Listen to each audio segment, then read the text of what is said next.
O PL já decidiu realmente que vai ser oposição, inclusive o presidente, do partido mais uma vez convidou o Jair Bolsonaro para ocupar um cargo de destaque na legenda. Agora o PT tem sondado aí PSD, MDB para ver a possibilidade aí de integrar em equipe de transição. Você acha que o MDB vai topar, mesmo depois dessas duras críticas que foram direcionadas ao ex-presidente Michel Temer? Foi chamado de golpista, no debate da Rede Globo. Olha, eu acho que nem que vai topar, já topou, viu, Léo, nos bastidores, já topou, Tanto é que a Simone Tebet vai participar da transição, Baleia Rossi hoje deu entrevista ao lado da Gleisi Hoffmann, então você pode até ter um ou outro dentro do MDB que discorda, assim como sempre houve, o MDB no governo não necessariamente significou que todos os parlamentares do MDB estiveram apoiando, agora mesmo a gente tinha parte do MDB com o governo e parte contra, a gente continuará tendo isso.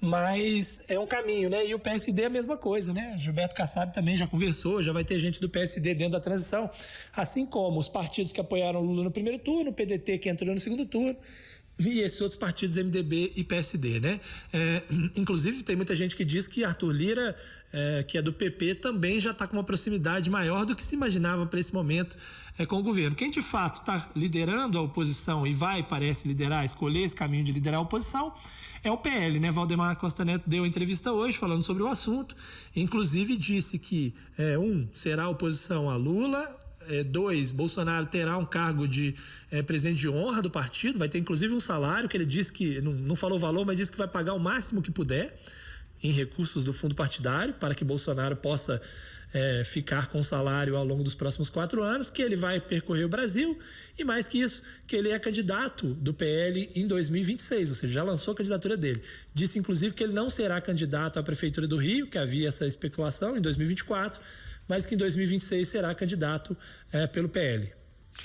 Ricardo, eu não sei se é impressão minha, mas eu vejo um Partido dos Trabalhadores nessa nova geração, alguns especialistas até chamam, PT 3.0, com o terceiro mandato do presidente Lula, mas eu vejo um PT mais ao centro, menos radical em questões econômicas, um pouco mais conservador em decisões. Será que a gente pode dizer aí que é o ex-presidente Lula aprendendo talvez com questões que no passado foram consideradas erradas?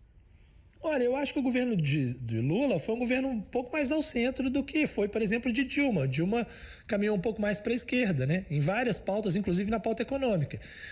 Se a gente pegar que Henrique Meirelles participou do governo Lula, você tem um governo Lula, o Palocci, algumas figuras que eram muito menos à esquerda do que o que tivemos no governo Dilma, com Manteiga e tal. E o que a gente vai ver agora é justamente isso, um governo um pouco mais ao centro do que vimos no governo Dilma por necessidade, não por desejo do PT, porque ele não tem maioria na Câmara, a esquerda é minoritária, ele não tem outra alternativa senão buscar um caminho mais ao centro para conseguir sobreviver aos 4 anos de governo, Então, me parece que a gente terá isso de novo, assim como tivemos no primeiro governo Lula, ainda que partidários do PT continuam insistindo com nomes mais à esquerda, com propostas mais à esquerda e fazendo esse papel. Veja, tem gente querendo colocar Guido Mantega na equipe de transição. Guido Mantega é justamente o que diferencia, principalmente o que diferencia Dilma de Lula, E aí tem gente do PT insistindo. Certamente o mercado não gosta dessa ideia e os partidos de centro não gostam dessa ideia.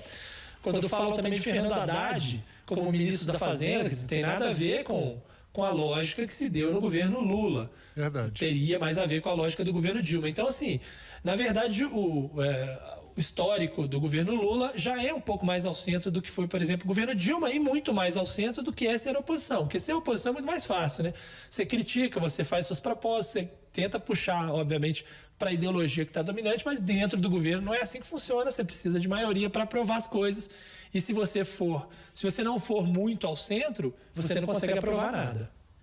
É isso, a ver, e vamos acompanhando aí o restante da semana, ver o que vai acontecer com os desdobramentos, se essa PEC da transição realmente já vai ser protocolada no Congresso. A gente tem, talvez, essa seja a maior expectativa dos próximos dias, esse protocolo dessa PEC, Ricardo?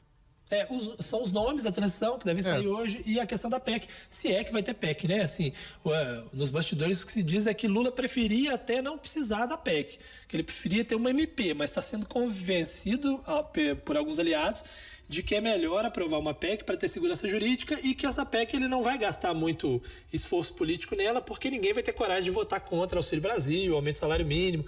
Então que ele não precisaria gastar capital político com isso, que a grande preocupação dele é essa, né? Se ele faz por medida provisória, ele não precisa gastar moeda de negociação na Câmara e aí ele pode deixar para negociar depois, né? É isso. Ricardo Corrêa, editor-chefe de O Tempo em Brasília. Muito obrigado, Ricardo. Bom trabalho para você. Até amanhã. Eu que agradeço. Um abraço para vocês, bom trabalho e até amanhã. Até mais.